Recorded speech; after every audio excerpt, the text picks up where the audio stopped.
All right, what's going on? And welcome to what we hope is your favorite sports talk radio program. This is Idaho Sports Talk. We're Prater in the ball game, and appreciate you all listening on KTIK.com, our new app, or our AM or FM dial. Text 208-424-9300.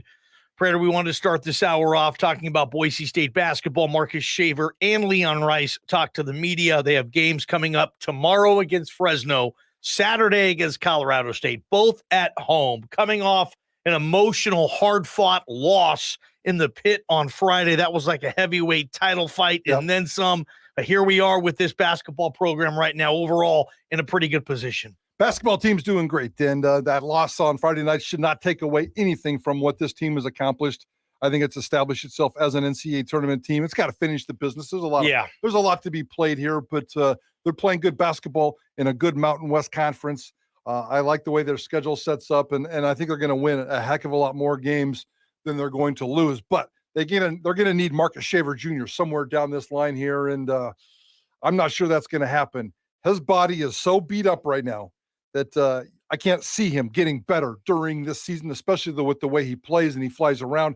39 intense minutes on Friday night, and he spent half of that time on the floor just bouncing his body around and bouncing his body off other people and just doing what he has to do. His production is not as good as it was. His production's taking a beating. I like the fact, and people brag about the fact, that he's leading this team in rebounding, but that's a big issue with me. He shouldn't be leading this team in rebounding. That's on other people to try to take care of business, because Marcus Shaver has other things as the point guard on this team, and his body's so beat up. I need to see some serious switch of emphasis there. But Marcus Shaver, at the press conference that you attended today, knows that right now he wishes he could be playing better basketball. Yeah, it felt like he was depressed. It sounds like he was depressed. At the presser, he was just kind of mopey and just kind of, like not in a whiny baby way. He was mopey in like a frustrated way. He mentioned mental health. Yeah, he did. He said that exact word. There's that exact term, mental health. And, they played 20 games this year, Boise State. Shaver has played in 16 of them, and they've needed him. And I don't think they can get anywhere close to where they want to go without a healthy, ready, willing, able Marcus Shaver Jr. The best of the best ability is availability, and they need Shaver available. And these injuries feels like they're adding up. It feels to me like Shaver was just getting ready with that midsection injury, like he was just getting over that, and now he's got another foot or ankle or leg injury, and it's just like they're piling on top of each other. And he wants so desperately to be this team's leader and be this team's best player and most clutch player.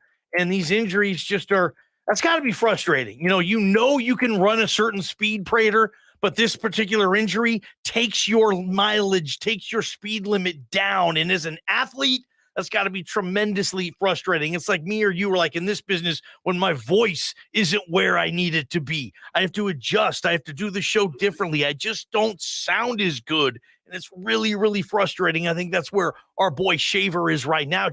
He's frustrated, man. He's just not there health-wise where he needs to be. And it's starting to, bugging him a little bit, and I totally get it. There was a point in the middle of the season where he, in a 6-game period, he scored 20, 15, 19, 20, and 22 points. Damn. Marcus Shaver really had it going on.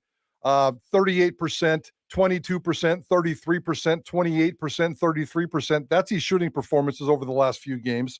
0 for 4 from three-point range against New Mexico, so 0 there. 1 for 3 in the game before that. 1 for 5 in the game before that. Jeez. He hasn't shot a free throw since January 14th. He hasn't even shot a free throw in these last 2 games. He's 0 for 0 in his last 2 games. Okay. So he's not getting to the free throw line, despite, he's got a great ability to drive the paint and get his body in there and create some havoc, but he's still not attracting any kind of free throws.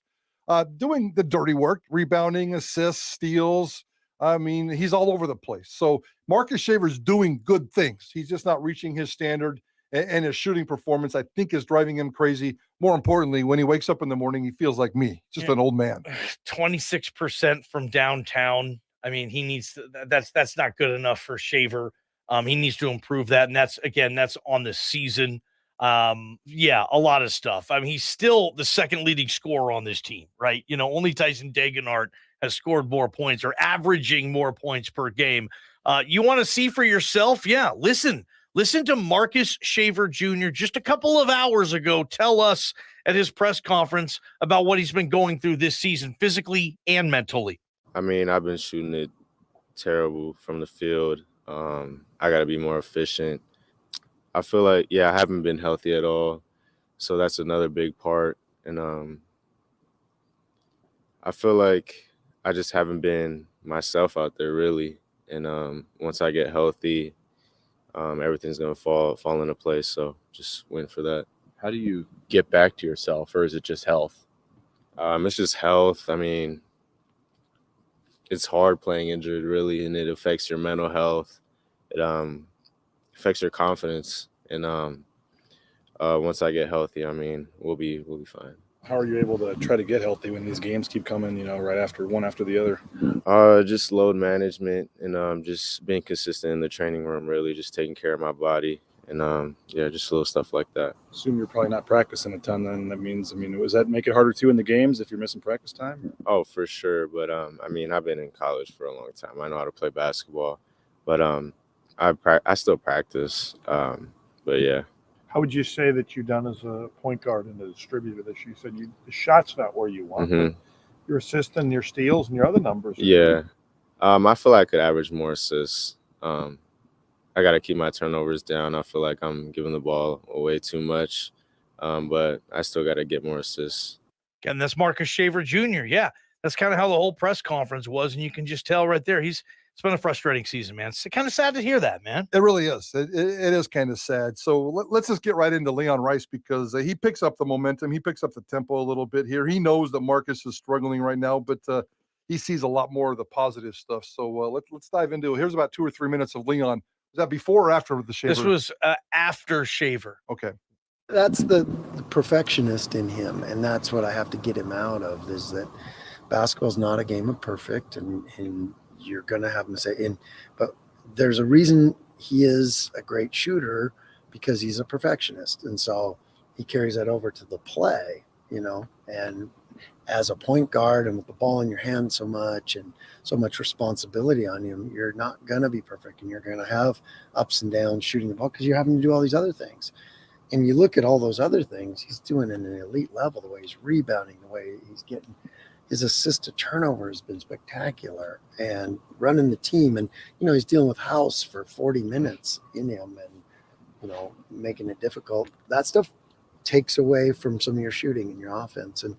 But that's where I have to help Marcus understand that we're not where we are if you're not playing the way you are. And I'm looking for, the one thing where it's not statting out that he's playing up to his abilities is shooting. That's the thing he's best at. So that's coming. So you guys are working with him and loving him up, whatever it takes. Like, what are some of those things that you do to say, well, hey, man, you watch a lot of film. You just, you're always working with them, and you're always coaching them and helping them through these moments, because people don't understand what it's like to be in those positions. And I've gone through this a lot with a lot of guys, and there's a lot of outside pressure from the world for them to be perfect, for our team, for their careers, from their, all these people put pressure on these guys that adds to anxiety and sometimes can get focused on different things. And I'm not just talking about Marcus. I've seen this over and over through years. And I want him to just enjoy these last 50 days with his teammates, and just because this is the last time he's an amateur.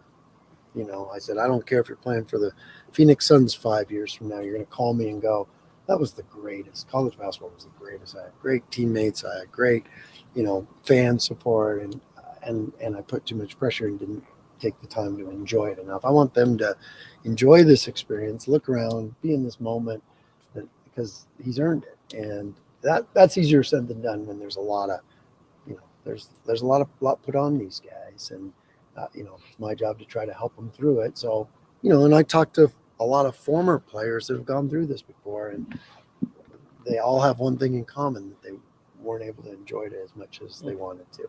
So that's my job to to let him just be free and I love it when I get to see like that game winner hit and he's got that big smile and his teammates are up. Those are the moments I love him to have. Again, that was Leon Rice kind of following up on what the media said to Leon. Hey, Marcus Shaver Jr. was a little bummed out. He seemed like a little down. He's frustrated. And Leon said, yeah. And Leon sensed it. He knows what's going on with his team. And I thought that was pretty well said there by Leon. Yeah, no, I thought it was well said. And they're both on top of this. And I cannot wait to see how it shakes out. I don't expect Marcus Shaver to be a difference maker that he wants to be because of his body. And it's just not going to get healthy. But I think if he's, if he continues to do the things that he's doing and maybe just bumps up and gets on a little bit of a shooting streak, getting on a little bit of a hot streak, but he's always been a streaky shooter, 0 for 10 at Utah State, and then he hits the game winner. And it's just kind of who Marcus Shaver has always been that way when he's healthy. So let's just hope that there's more warmth than there is cold in terms of shooting nights over these next 6 weeks. That could be the difference in terms of Boise State. Marcus Shaver really could be the difference between a 6 seed and an 8 seed, depending on how he plays and the losses that Boise State has. So we'd like to see him get a little bit healthier. I don't know if this team can finish this job if Marcus Shaver's at 70% or maybe even 85%. I don't know. I think he's that valuable to this program, Prater. I think they need to get him as healthy as possible, playing in a confident manner as well. And I think this would concern me a little bit with this program right now. It would, me as well, but I think he's playing well enough, and Boise State's playing well enough with him as it is, as long as it doesn't get worse. Could you imagine if what Shaver's saying is true, where the sky is falling in his basketball life right now? He's still pretty good, right? Yeah. No, and Boise State, taking advantage of that. Get him a little bit hotter shooter. Stop with the emphasis on rebounding. I probably wouldn't hate an extra, because I like Jace Whiting. I probably wouldn't hate an extra 5 to 8 minutes a game of this guy, taking care of the ball. 2-3 minutes a half. Yeah. Just give Marcus maybe just a little bit more of a break, and so on and so forth. Because when Jace Whiting comes in, he's not going to give you the oomph that Marcus Shaver does, but he can take care of the ball. He can distribute. He can be safe. He can be smart. Hit an open shot. Very reliable plan B. So maybe a couple of extra minutes each half for Jace Whiting as well. You guys, what do you think it was like for Brian Harsin to go back to the Blameyer football complex this weekend as a dad and see his son, Davis Harsin, quarterback at Eagle High School, start the recruiting process at junior day? What do you think it was like for Hars? Text what you think those emotions would be to 208-424-9300. Let's get after it, Prater. Brian Harsin, his wife, Kess, they were mom and dad back in a very familiar building this weekend. That's coming up. We come back. From the